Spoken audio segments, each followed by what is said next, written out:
Keanekaragaman hayati adalah keberagaman makhluk hidup yang ada di bumi, baik itu tumbuhan, hewan, maupun mikroorganisme. Keanekaragaman ini mencakup perbedaan bentuk, ukuran, sifat, dan lingkungan hidupnya. Indonesia memiliki keanekaragaman hayati yang sangat tinggi. Hal ini disebabkan karena Indonesia berada di daerah tropis, memiliki banyak pulau, iklim, dan kondisi alam yang beragam. Oleh karena itu, Indonesia dikenal sebagai salah satu negara mega biodiversitas di dunia. Keanekaragaman hayati dibagi menjadi 3 tingkat, yaitu yang pertama keanekaragaman tingkat gen. Keanekaragaman gen adalah perbedaan sifat dalam suatu jenis makhluk hidup. Jadi, walaupun satu jenis setiap individu bisa memiliki ciri yang berbeda, perbedaan ini terjadi karena susunan genetik yang tidak sama. Contohnya, jagung ketan kuning, jagung ketan putih, dan jagung ketan hitam. Sama-sama jagung tapi rasa dan warnanya berbeda. Begitupun dengan manusia. Warna kulit, tinggi badan, dan bentuk wajah yang berbeda-beda. Lalu yang kedua, keanekaragaman tingkat jenis. Keanekaragaman tingkat jenis adalah perbedaan antar jenis makhluk hidup. Artinya, jenisnya berbeda dan tidak bisa saling kawin menghasilkan keturunan. Contohnya ayam, bebek dengan burung, kemudian kucing, harimau dengan singa. Hampir sama jenis tetapi tidak bisa saling kawin menghasilkan keturunan, karena memang spesiesnya sudah berbeda. Nah, yang ketiga, keanekaragaman tingkat ekosistem. Keanekaragaman tingkat ekosistem adalah perbedaan lingkungan tempat hidup makhluk hidup. Kita perlu ingat bahwa ekosistem terbentuk dari makhluk hidup yaitu biotik dan abiotik. Contoh ekosistemnya seperti hutan, gurun, dan savana, lalu sungai dan air laut. Tentu makhluk hidupnya juga yang tinggal di ekosistem berbeda, maka makhluk hidupnya akan berbeda. Keanekaragaman hayati bukan sekedar banyaknya makhluk hidup, tetapi sangat penting bagi kelangsungan makhluk hidup manusia dan alam.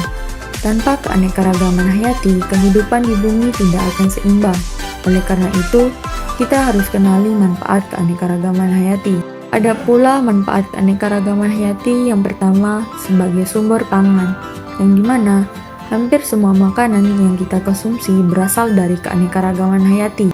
Yang kedua, sebagai sumber obat-obatan, yang dimana banyak obat yang kita gunakan berasal dari tumbuhan dan mikroorganisme. Dan yang ketiga, menjaga keseimbangan ekosistem setiap makhluk hidup, yang dimana ekosistem setiap makhluk hidup punya peran masing-masing di alam. Contohnya, tumbuhan menghasilkan oksigen dan serangga membantu penumbuhan bunga. Jika salah satu makhluk hidup hilang, maka rantai makanan bisa terganggu dan ekosistem menjadi tidak seimbang. Walaupun sangat bermanfaat, keanekaragaman hayati ini sangat mengalami banyak ancaman yang serius. Yang pertama, kerusakan habitat, yang kedua, perburuan dan penangkapan berlebihan, dan yang ketiga, pencemaran lingkungan. Lalu ada beberapa upaya yang bisa kita lakukan. Di antaranya, yang pertama, pelestarian secara in situ. Artinya pelestarian di habitat aslinya.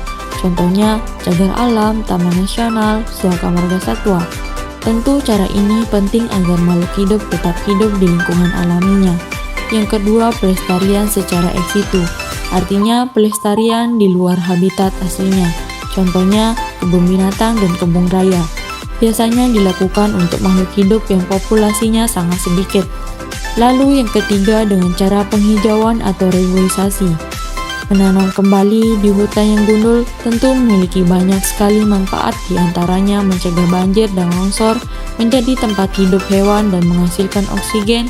Dan yang terakhir, peran pelajar dan pelestarian. Sebagai pelajar SMA, tentu kalian bisa berperan aktif juga loh dengan cara tidak membuang sampah sembarangan, menghemat air dan listrik ketika di sekolah maupun di rumah, lalu menanam dan merawat tanaman, dan yang paling penting tidak merusak lingkungan sekitar. Tindakan kecil ini jika dilakukan bersama-sama tentu akan memberi dampak yang besar. Nah, itu saja ya penjelasan kali ini. Jangan lupa like, share, and comment. Thank you for watching.